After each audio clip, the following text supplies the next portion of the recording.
एक समय की बात है। एक किसान था जिसका नाम रामू था। वो प्याज की खेती करता था। उस साल प्याज के भाव बाजार में बहुत गिर गए, जिससे रामू को भारी नुकसान हुआ। उसकी आर्थिक स्थिति बहुत खराब हो गई। वो दुखी होकर अपने बचपन के दोस्त केशव से अपनी परेशानी साझा करता है। रामू कहता है, भाई, अब तो घर चलाना मुश्किल हो गया है। प्याज के इतने कम दाम मिल रहे हैं कि लागत भी नहीं निकल रही। केशव, जो बहुत समझदार और सहानुभूतिपूर्ण था, उसे सलाह देता है।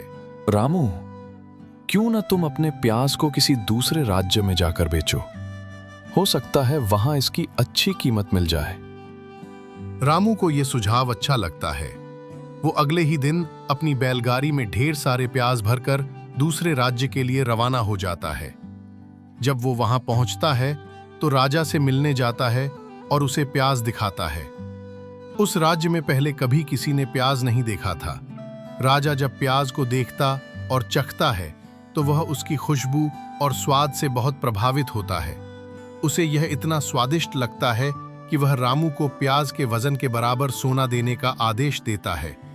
रामू बेहद खुश होकर अपने राज्य लौट आता है और सारी बात केशव को बताता है।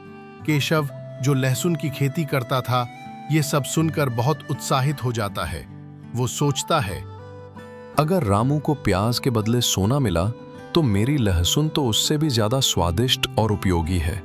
मुझे तो उससे भी ज्यादा मिलेगा। अगले दिन केशव भी अपनी बैलगाड़ी में ढेर सारा लहसुन भरकर उसी राज्य की ओर निकल पड़ता है और वहां जाकर राजा से मिलता है। राजा ने पहले कभी लहसुन नहीं देखा था, इसलिए वह उसे देखकर और चखकर बहुत प्रसन्न होता है। केशव खुशी से राजा से पूछता है, महाराज, क्या मुझे भी इसके बदले सोना मिलेगा? राजा मुस्कुराकर कहता है, जब तुम्हारा दोस्त रामू प्याज लेकर आया था तब हमारे राज्य में सबसे मूल्यवान वस्तु सोना थी, इसलिए हमने उसे सोना दिया। लेकिन अब से इस राज्य में सबसे कीमती वस्तु प्याज बन चुकी है, इसलिए तुम्हें तुम्हारी लहसुन के बदले उतनी ही मात्रा में प्याज मिलेगा।